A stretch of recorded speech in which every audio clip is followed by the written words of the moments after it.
Welcome to your community. This is your hometown. This is Walton Entertainment. This is where you can hear from the community and those making a difference. We explore topics, local festivals, arts and entertainment, and local news. For this program and much more, visit us online at yourlocalstream.com. That's yourlocalstream.com.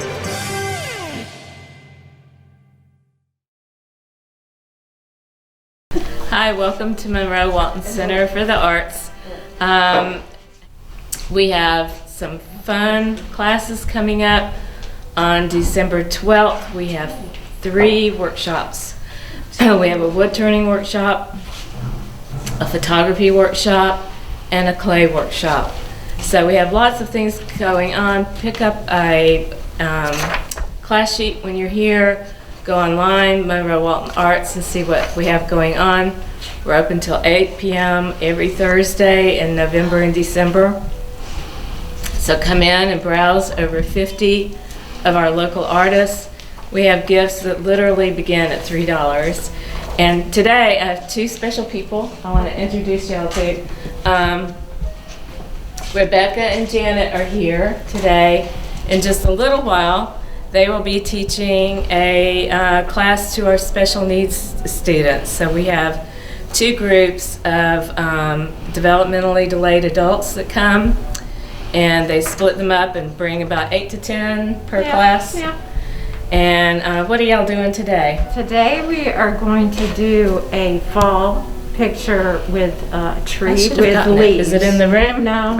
Okay. No. So it's a tree and it's going to have falling leaves, just like what's happening around us outside in nature. So, but we do a theme every month.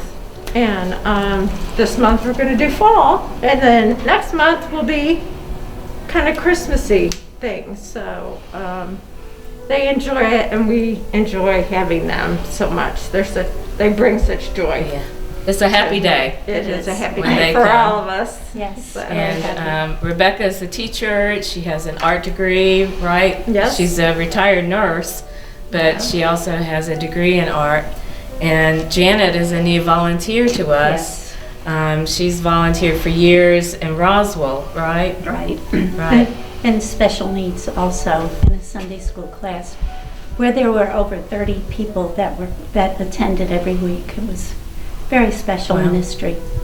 So she's found a new spot here. Yes. She's a new resident here. Very good. Yeah. And so she has found her place to volunteer here with us with the things that we are doing here. And we're very glad about that. I was so happy to find something to do in this area. Good. I love the special needs people so much. Well, we love them, and we love our teachers and appreciate our volunteers so much. And so come see us, pick up a class list. It's been newly updated. Shop and see. This is knitting by Deborah Alling. It's just amazing. And she has little ornaments that begin at $3. And when you shop here, you're supporting local arts and local artists. And just look forward to seeing you soon. Merry Christmas. Happy holidays. Yes. Hello, Walton County. This is Kevin Little with the Chairman's Report. We got a lot of things going on here in the county as we wind down the year. We're finally finishing up the road paving for Loganville. Right now, we're paving some of their roads. We paved some for the city of Monroe earlier and Social Circle as well. So the paving season is beginning to wind down, and they'll be coming back here in the winter months and building the shoulders and getting those ready where there won't be any low spots along that way. The service delivery strategy is required by the state of Georgia, and we worked on that for a couple of years, and the cities in the county agreed that the county would pave their city roads. They just have to pay for the asphalt, so that's one of the agreements, that your tax dollars are being spent in a good way there, where we're working it all within the county and not bringing a contractor in to do it. And so you'll see some roads that'll be getting done in the cities, and they'll be done by county forces. Also, the grass crew is winding down. Had a couple of frosts now, and the grass will quit growing, and so hopefully some of the leaves will fall off of bushes and things, and we'll get that took care of. And so we've got the historic courthouse decorated here. Getting the trees will be in next week, and we'll be decorating it one last time for Christmas.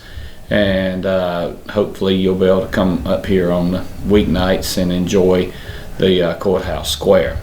And I've talked to you before on the history and things. That's in my 20 years here. I just want to as it's Thanksgiving season, I'm just very thankful for the 20 years, the 5 terms that the citizens of Walton County have given me to be chairman of the Board of Commissioners here in Walton County. I think that we've accomplished a lot here as we've grown. Walton County has continued to grow, and we've brought a lot of quality jobs here, and we've kept our taxes very stable and very low, and we've continued to seek out new companies and corporations to come here. We also, Walton County is one of the most respected counties in the state of Georgia. People all around, when you go to any of the state meetings, they continue to look at what's going on in Walton County. We got the best economic development director in the county, in the state, with Shane Short.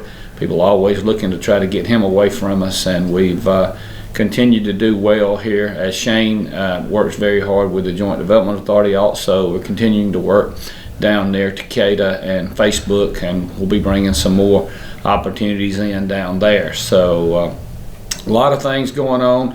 I understand from the city of Monroe that the Georgia DOT will be in buying the right-of-way very soon for the truck route, Monroe Bypass, whatever you want to call it. Hopefully that thing's still on schedule. It'll be started sometime in 2022, and that'll get the truck traffic out from downtown Monroe. So that's got a few things going there. That'll be very exciting. If you have any questions or concerns, give me a call, 770-267-1316. Thank you. Hello everyone, my name is Joel Burnstead, and I'm the Walton County Extension Ag and Natural Resources Agent here in Walton County.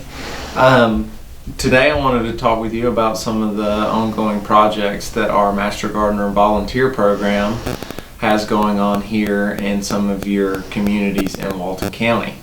First off, we have established a pollinator educational garden in the new Friendship Park and Social Circle. I would suggest that you visit the park and take time to visit the garden. It's a great asset and addition to Friendship Park, and a lot of educational opportunities for both adults and children of all ages. Also, the Walton County Master Gardener Extension Volunteer Program is working on installing another pollinator educational garden in the new Monroe downtown Greenway. This garden won't be completed until sometime next year, but it will also be another great addition to Monroe's downtown development. And also we have another garden that we are collaborating with Walton Wellness, and that is at the field garden located at the Walton County Sheriff's Office jail. This is specifically a children's educational garden, and I would suggest that if you're interested or want some educational opportunities for kids, this would be a great resource, and maybe even a field trip in the future.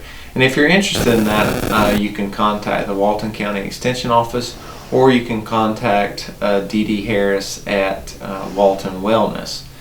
And if you're interested in becoming involved with some of the projects and programs that we have going on, you can have the opportunity to become a Walton County Master Gardener volunteer. We do have an educational program that we hold every year, and we will be holding our new classes for the Master Gardener program in September of 2021. So if that does interest you and you want to become more involved, just give us a call at the Walton County Extension Office, and we'll be happy to share any information and resources we have on that topic. Also, aside from the pollinator gardens and all the great projects we're doing, don't forget that we offer other services and that you can get your soil tested through our office, and also well water testing. So just give us a call. We'll be happy to share any information with that. And our phone number is 770-267-1324. Thank you. Hi, this is Garrett Range from the City of Monroe Fire Department, the fire marshal over here. And I wanted to go over just a few quick tips about some safety for the holidays, just mainly concerning Christmas time safety. So the first thing to remember is if you use a real tree, to make sure your tree is always watered and never ever leave the lights on when you leave the house.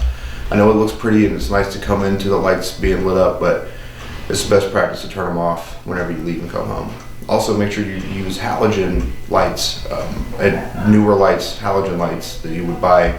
They're the latest things out there because they have a lower instance of causing fires. Make sure you never ever use candles on your trees. That's a very important thing to remember. I know it's an old-fashioned thing to do, but it's best not to use any candles on your trees or anything like that. As far as your lights on the outside, it's nice to leave those lit when you're awake. When you go to sleep, be sure to turn those off and make sure that everything's secure before you go to bed, so that way you don't wake up when in an emergency. So if you could just remember those few quick tips, and hopefully everyone will have a safe and happy holiday season. Thank you very much. If you have any questions, feel free to contact me here at Monroe Fire, and I hope everyone has a Merry Christmas. Thank you. Hello, I'm Kenny Sargent with Keep Walton Beautiful in the Walton County Recycling Center. I want to thank everyone for tuning in today. We hope everyone's had a safe and happy Thanksgiving. Here at the center, we've stayed busy. I also wanted to take a few minutes to thank everybody that came out for our America Recycles Day paint collection event. It was, the participation was great again this year. We really want to thank everybody for coming out. Every year we do this, most times we think, this is probably the last year, we're going to do this, we'll do something else next year. Thinking that, eventually we're going to collect a good portion of the excess paint that's out there. And every year we think we're eventually going to slow down and not get that much paint, and that'll be a sign that we, need to start figuring something else out. And then after thinking that, every single year we continue to just get tons and tons and tons of paint. This year we received right at 1,500 gallons of paint, and that was in right at 4 hours. We had about 86 to 90 cars come through that dropped off paint in those 4 hours. So we were good and busy, kept it nice and steady at least throughout the whole 4 hours. So what I would say is for as long as we're getting that much participation and we're collecting that much paint, it's probably a wise thing for us to stick with that. It seems to make the citizens happy to have a place to get rid of all of the paint that piles up at home. Looking at it right now, we're pretty confident we'll be doing this event again next year, and we will continue doing that. Between now and then, if you have any questions about what to do with paint, you can't wait that long. There are some other things you can do with paint to get rid of it if you don't want to hold on to it for that long. Basically, the thing to remember is paint needs to be in a dry state. If it's hardened and dried, it can be thrown away in household trash. It can be brought here and thrown away with any of your trash. But it does need to be in a hardened state. If you come across our scale, it's best to have the top off of that can so that our scale house worker or one of our employees can check the can to make sure that it actually is hardened and is okay to throw away, because people will try to slip in wet paint on us. Some people they make hardeners that you can buy that will help harden paint more quickly. A lot of people use like oil dry or kitty litter. They put that in the paint cans. They'll kind of mix it in and let it sit for an afternoon or a day, and then they generally go back in and will kind of scrape what the remnants of what's in there into like newspaper or something, and that can be thrown away, and then the can can be thrown away separately. That's a couple of things you can do. We've had painters that have come in here before that told us that they would just lay out like a plastic tarp, and if there was just a little bit of paint in the can, they would just make a small little puddle on that tarp, and once it dries, it will roll right up off of that tarp, and like I said, once you can do that, it can be thrown away. It's not hazardous anymore in that state. Those are just a few pointers on some things you can do to take care of some of the paint you have until we get back around to next year's event. If you have any questions about any of that, as always, feel free to give us a call down here, 770-267-1421. And it is getting to be that time of season. We've had to turn around quite a few cars just bringing in bagged up leaves and things like that. I just wanted to remind you that those items need to go to an inert landfill. If you get all the way down here with them, we're going to be turning you around and directing you to an inert landfill. So just to save you the trip down here, that is things we'll be checking for. And if you have that, we're not going to be able to accept it.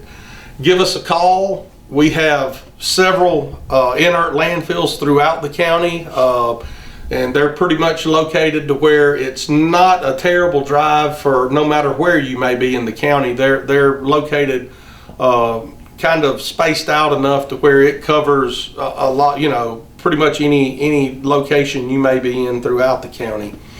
And outside of that, we're here. We're staying busy. Like I always say, if you have any environmental concerns or questions, you wanted to get started recycling, you want to find out about new things that are being recycled and how you can start doing those things, please feel free to give us a call. You can even come on out and see us. We'd be happy to help in any way we can. Again, hope everyone had a happy Thanksgiving, and we will talk to you soon. Hi, and welcome to Monroe Walton Center for the Arts. A few updates for you today. Of course, our gift shop is open. We had a fabulous November, and so thank you, Monroe, for supporting your local artists and your local community nonprofit arts center. Your purchases, the lion's share does go directly to the artists. In fact, I'm writing checks today for their portion. The artists get 75% of the sales that we make here. We only keep 25%, but out of that 25%, we're paying for everything. Tissue paper and labels and stickers and accounting fees and everything. We collect sales tax. So we're paying for everything. Once you take out all of our expenses, we are actually only netting about 8 or 9% from the sales that we get here, but every little bit helps. And we had a great November. November and December is always our best month, and so we really appreciate you coming in, taking a look at what we have. We've got at least 52, probably more than that, artists in the gift shop right now, and literally have gifts that start as low as $2. So probably the most expensive thing in the shop right now is maybe a couple $100, but I'd say 90-95% of the things that we have in the shop, especially at Christmas time, is $30 and under. And tons and tons and tons of things that are in the even $15 and under range. So we've got ornaments and candles and pottery and just art, all kinds of great things. So do come in and take a look. Remember that you are providing direct support to the artists. We don't charge even any kind of booth fee or anything for kind of the best deal in town if you're an artist trying to get your name out there and trying to sell your work. And we've got hobby artists who are, kind of just having fun at this, but we do have quite a number of artists in our shop and as our teachers who are professional full-time artists, and this is how they make their income. So thank you from the bottom of my heart, and I know they would say the same thing, for supporting them during this time. It's been a tough year. It's been a tough year for everybody. So we're looking forward to 2021, praying that it's a better year for all of us and for America. We are looking forward to the new year. We have our show calendar up. Our next show is a member show, and that will be in January of 2021. I have the form here. It's also available online if you go online and look for it. If you go to our website, monroewaltonarts.org, and I think it's under call for entries. There'll be a little place there that you can click, and it will send you a downloadable form. But you can also come by the center when you're shopping, pick up this form, pick up our class list. But the member show is what it is. It's a showcase of the creativity and the art that our artists and members here create. And if you're a member, you can submit up to 3 pieces. It's $35. It's not juried. You just submit your artwork. We do have some kind of common sense guidelines. Everything is on the form and online. So if you're a member, I really encourage, if you're a novice, if you're a brand new artist, or if you're a professional artist, in this show we're really embracing you all. That is our byline. It's art for all. So we're not a snooty, we're not trying to be the High Museum here in Monroe, although we have really great art here all the time in our shop and in our shows. But we're a community arts center. And our member show is your opportunity as a member to show off what you've been working on. So there are cash prizes as well, and there's a youth category for ages 10 to 17 also in this show. So whether you paint or do mixed media, sculpt, we have a functional pottery category in this show, photography. So come and pick up a form and please enter our show. The more robust it is, the more interesting it is when we have lots and lots of really interesting entries that kind of run the gamut. So that's it coming up. I mean, it's amazing how fast time is going. And the drop-off is early in January for the member show. Our next kind of big weekend here is December 12th on Saturday, and we'll have 3 different workshops. We have a wood turning workshop. It's only, at this time, only has 1 opening. He actually brings lathes to his workshops, and he has 4. So he's got 1 opening right now, but you'll be making 2 Christmas ornaments.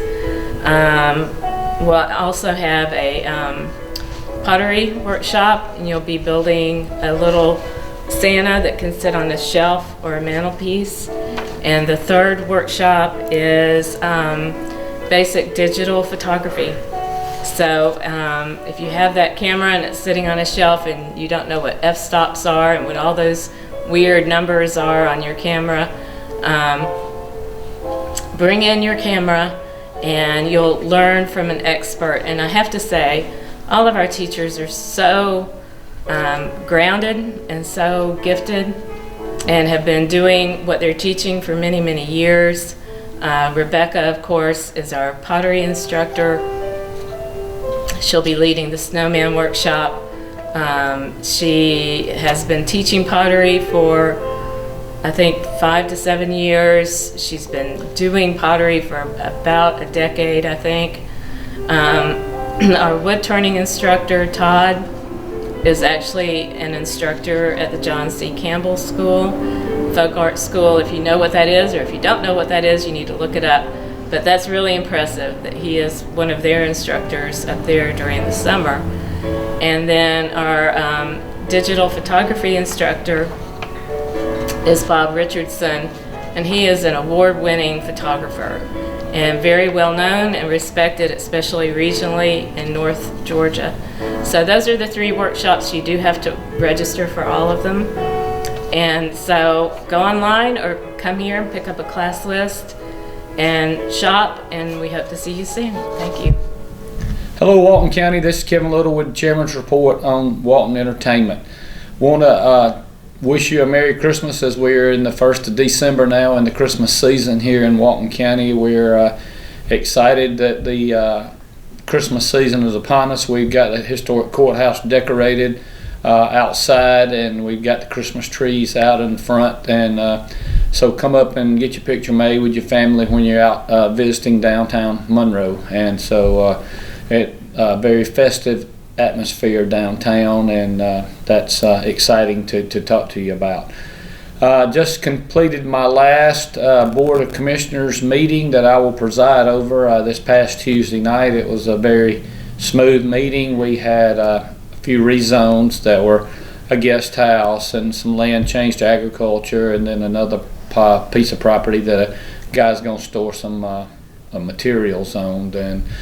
But other than that, it was a very smooth meeting. We did things that one of the items that concerned a lot of the board members, that we had to approve a budget amendment of $195,000 for the runoff of the elections. It's going to cost the taxpayers, $195,000 to continue to make sure the elections are properly done and done here, paying temp services and paying the staff to make the upcoming January 5th election. And a couple of questions from the commissioners: if it's $195,000 here, how much is it in Gwinnett or Cobb, and one where you got 1 million plus people? I can't imagine. So, but that's to make sure everything's verified and make sure everything's good. That was a budget amendment that we had to do, and but we want to make sure it's out there and good. Holiday season is here. Family and friends, make sure you're still being careful. COVID has made a little surge again. We've had a little surge here in the county workforce. I sent out an email earlier this week to make sure you're washing your hands, making sure you're covering your face, and trying to stay 6 foot distance there, just to be sure, because of the fact that it does spread, and it spreads pretty rapidly if you're among and close up with people, and so that's a concern. We don't want to have to shut the county offices down, and that's we do now have our own fogging area. Our EMA director, Carl Morrow, was able to purchase, so if we have a desk or if we have an office that has been contaminated, we close that one immediately, and we do decontaminate it, and then within 24 hours that office can be opened back up, that particular office, although if the person has COVID, they're on their protocol with whatever amount of days they have. And so we are trying to keep ourselves going and keep the government here in the county operational that way, because a lot of things happen toward the end of the year that have to get done, and we're just trying to make sure that all happens.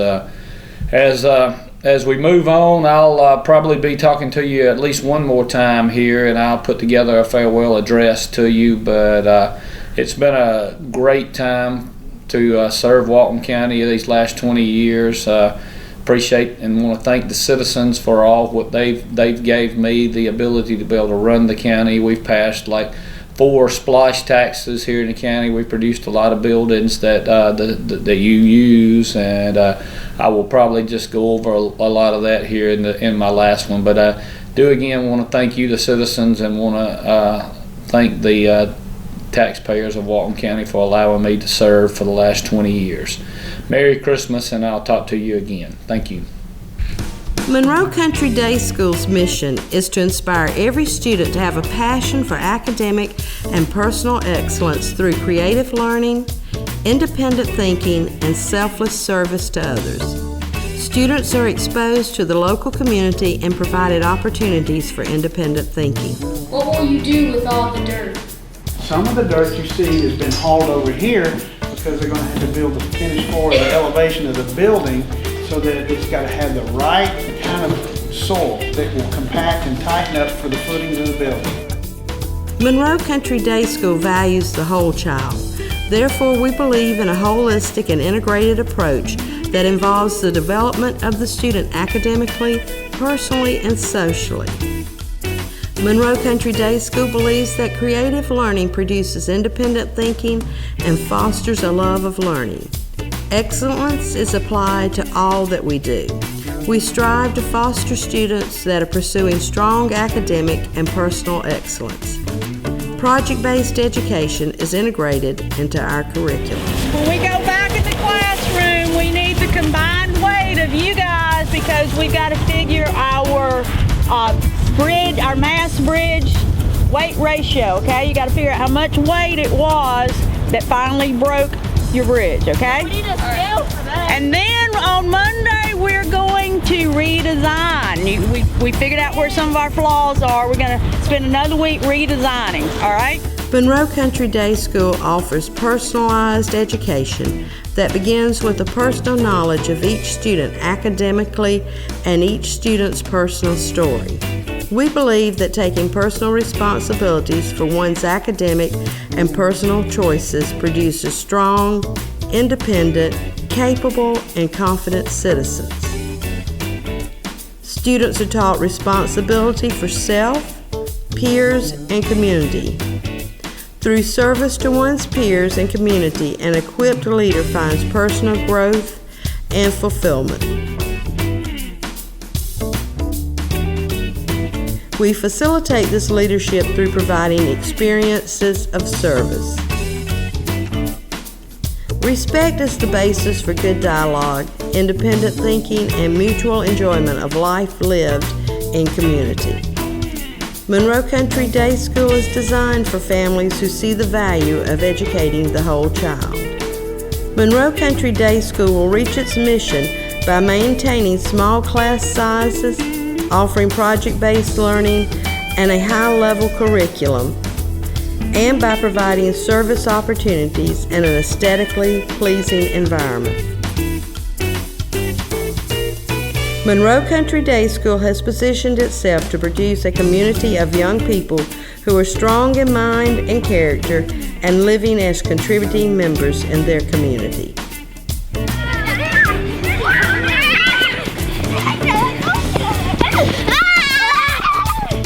For more information, please contact Mandy Wellington, Admissions Director, at 770-267-8955.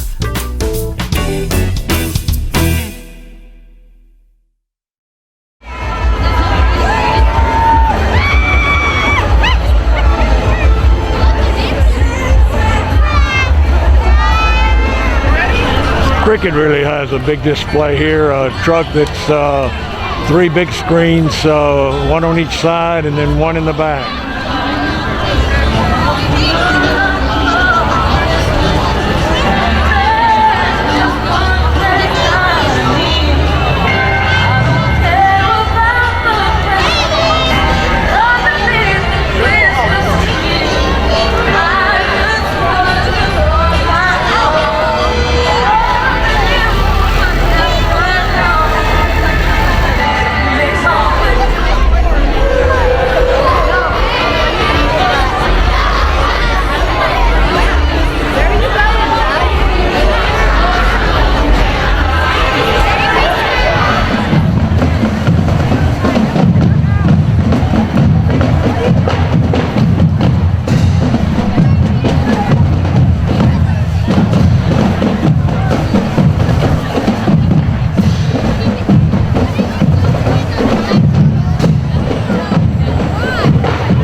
Christian Academy.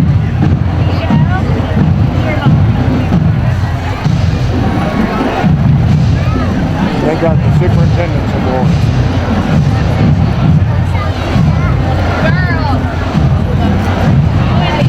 This is the Wild Car Wash Chairman's Award, and here it is.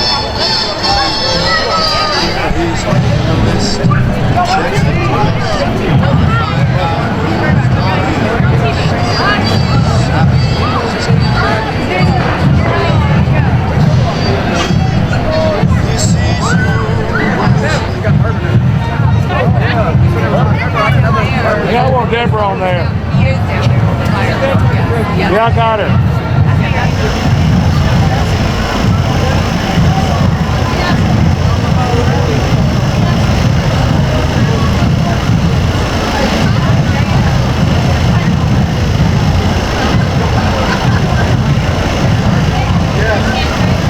This was honorable mention.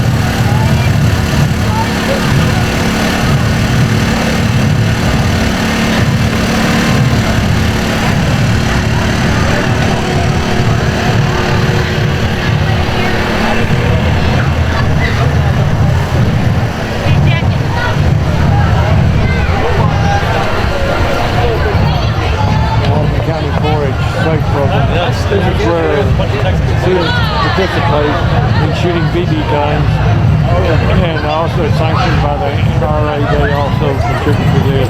It's a very good program for kids to learn how to shoot guns. It's all through the 4-H.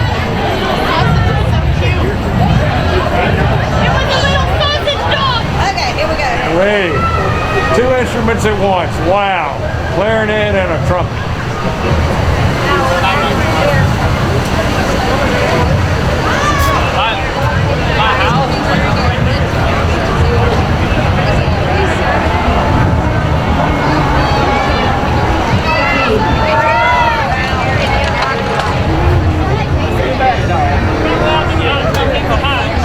I just didn't look at them.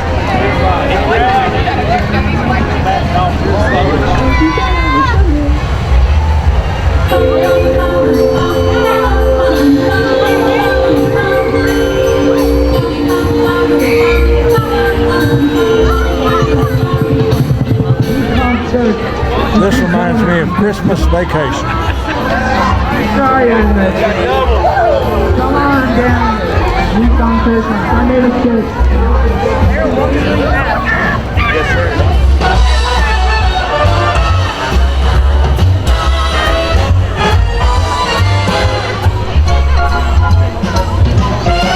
And the world is your snowball. See how it grows. That's how it goes. Wherever it throws. It's your snowball just for a song. So get out and roll it along. It's a young world made for sweethearts. Take a walk with your favorite girl.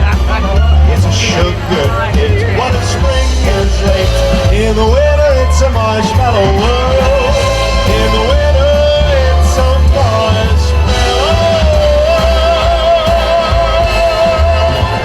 It's a marshmallow world.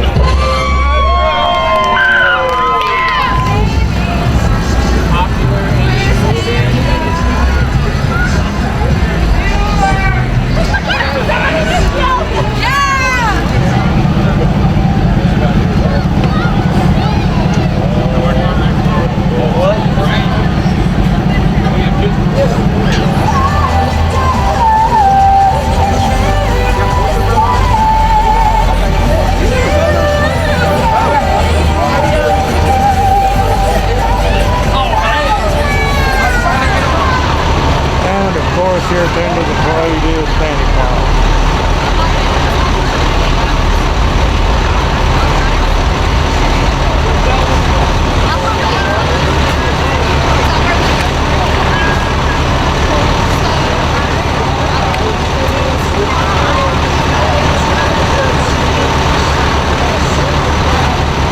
And this is it for the Monroe Christmas Parade, where the parade actually was still and the people walked by. Looks like it worked out real well tonight. There was a great attendance. A lot of the downtown businesses were open, and so people did some shopping and also was here enjoying the parade. This is Paul Mullins with Walton Entertainment.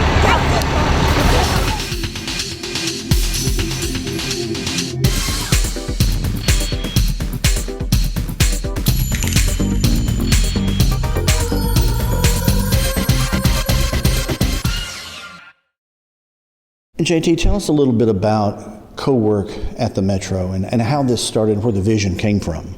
So I used to run an IT company, and we always needed places to work. Obviously, if we were out at a client in Atlanta, we needed to knock some contracts out, get some work done.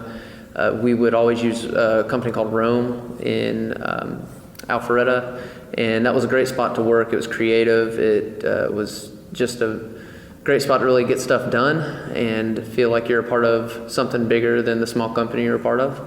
And I noticed a lot of kind of synergy and people working together through that space and different companies that had nothing to do with each other. And one of my friends managed that place, and he told me about how much revenue was generated within those companies. So they're basically, it's almost creating somewhat of a self-sustaining environment where people can literally bounce ideas off each other and then provide services to each other, and really help companies get off the ground. So being in Monroe, obviously there's nothing like that. I was looking at renting a space from one of my customers just down the street next to a dentist, and started looking at it. Was about 4,000 square feet, and I had 3 employees, so it's obviously way more space than I needed. I have a lot of friends in this area that either work from home from companies in Atlanta. They may be self-employed. They may, I've got plenty of friends that wanted a spot to work, but didn't necessarily want to pay for the overhead of an office. So I was looking at potentially renting out some desks and some offices in there just to help carry my overhead.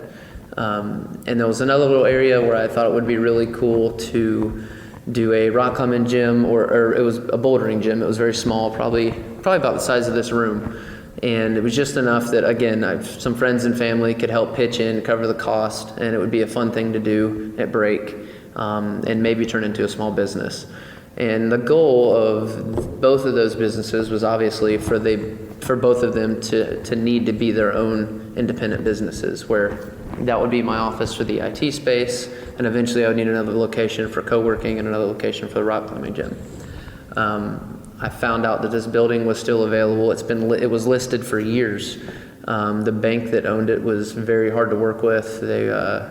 Many people in this community have tried to get this place under contract, and it was literally next to impossible. So I guess it took someone who knew how to bug people just enough, like myself, and wasn't really going to take no for an answer. Is that the building's for sale? I've got a partner. We need to buy it, and there's no reason that we can't make a contract work out. The building's for sale. It's for sale. So we finally worked that out. We found out the city wanted to purchase the green space next to us. We worked out an agreement with them. They've been absolutely paramount in helping this get off the ground as far as just kind of organic growth. Their marketing, Monroe does a spectacular job of supporting their small businesses. So we worked out a deal with them where they were able to acquire that piece of property for the Monroe Town Green. We were able to acquire this building, and so the first phase for myself was obviously the co-working space. To get that going, we've got an axe throwing gym coming in. Their lease starts September 1st, so just around the corner on the other half of this brick building. Major Humphreys Brewery is coming in with a full brewing facility and tap room in the back portion of this. And then the plan is to do a rock climbing gym in the other half of the 13,000 square foot warehouse over there. So kind of able to do all those visions in one space and do them 100% the first time. What attracted you about Monroe, and do you think that this town is becoming younger and younger? I've been in Monroe my whole life in different capacities. So I lived in Loganville, but was in Gwinnett County schools because we're in Gwinnett County. My grandfather's business has been out here since I was born. So it's a family business. I was out here all the time visiting for lunch, Christmas parties, Thanksgiving gatherings, stuff like that. So I've been able to see Monroe transform from what it used to be to what it is now over the span of 30 years. So it's been really cool. I mean, I remember driving through here as a 5-year-old just thinking it was kind of a dumpy little town. I didn't really look forward to driving from Loganville to Monroe. It was just to go see Pops. There wasn't really any other aspect to that. Now you've got kids begging to come down here and go to the story shop. We're seeing people come out here and throw the Frisbee and walk their dogs on this green space already just because it's cut. The city's not even necessarily advertising it as green space, but there's an obvious desire for people to have something to do. And the city of Monroe has done an incredible job of preparing this place for that growth before it actually happens. And I think that the maturity of that preparation has not, it certainly has attracted some younger folks, but it's also made the area more stable for more mature adults and people just in kind of, the middle of their life. So you see a huge amount of growth in probably the 35 to 50-year-old range, where people are seeing this as a good place to bring their families and raise a family, as well as some young professionals. There's certainly a large amount of young professionals come in here, creatives. There's you walk downtown, you see a lot of people that you would not expect to see in Monroe. And I think that's fantastic. I think that the city is doing a good job of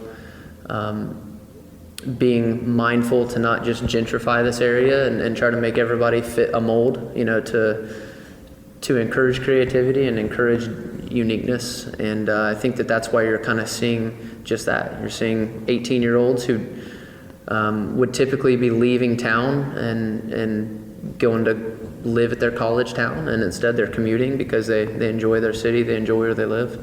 And you see some other people that would normally probably be looking to move further out, and they're staying put. That revenue is staying in the town. And tell us about the clientele. We were talking before the interview started that you see people from all walks of life, from all ages. Yep. Yeah, it's been really cool. When I first put this place together, if you go to most co-working spaces, especially in Atlanta, it's certainly a younger crowd. I would say between probably 22 to maybe 35 or so. There's certainly some exceptions to that on both sides, but that's the bulk of the business there.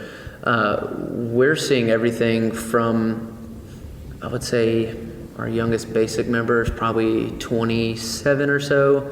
We just had a gentleman sign up who's 5 years from retirement. This is where his job has allowed him to work from home full time, and they're paying for him to have a desk here. And again, I mean, he's probably 60 something, you know, I mean, And it's much more suited than Starbucks. Absolutely. And I worked out of Coffee Camper for years. Crystal is a great friend of mine. She's super excited about this place. She comes here and uses it. And it's not to discount any type of coffee shop or anything like that, but sometimes it's just not suitable for business. You know, if you're trying to be on a call, if you're trying to conduct an interview or have a meeting and you've got people shopping and making coffee in the background and everything, it's just not conducive to business. And to me, if you work from home, sometimes the longer you do that, there's a blurred line between your workspace and where you live. And this to me would, I think, raise your productivity in your home business, because you're getting out, you're going to a space where work is first thought. Absolutely. That was huge for me. I worked from home for 4 years, and it's real easy to look out the window and say, you know, I think I'm going to go cut the grass in the middle of the day, you know, and this is my lunch break that's been 3 hours long, you know, and just equally detrimental to your life is it's 8 o'clock and my office is right here, and I'm going to go work here instead of hang out with my family. Which is probably more detrimental. You know, I mean, family should be more important than your job. So it definitely serves a purpose in this community. And it's there was a lot of naysayers. There was a lot of people that said, "Oh, you're going to do great," you know. And I think that we've been open for 4 months now, and we're on track to break even next month, which is a huge blessing. I mean, beyond blessing. You know, so. The support from the community has been great. We've got a lot of people a lady who just walked out, her kid goes to school at a private school around here, and she lives about an hour away. She works from home. So she's able to go drop her child off, come here, $100 a month, unlimited coffee, unlimited water, a productive place, comfortable place. She goes, picks her kid up and goes home. You know, so it fills a void for a lot of different scenarios. And I think that Monroe is finally ready for that, and I think that this place should help encourage that type of work-play balance and lifestyle that's healthy to be happy and thrive. Creative artists can offer you a wide range of video production. Call the experts and discuss your project today, whether it's your special event or your company.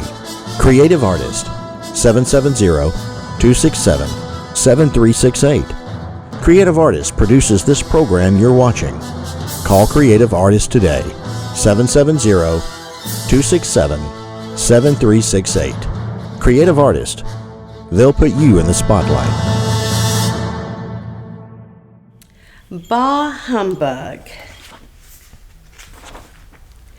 Dear Santa Claus, my brother Arthur says there is no Santa Claus, and I am wasting my time writing to you, but he is wrong lots of times, and I know you are really and truly you.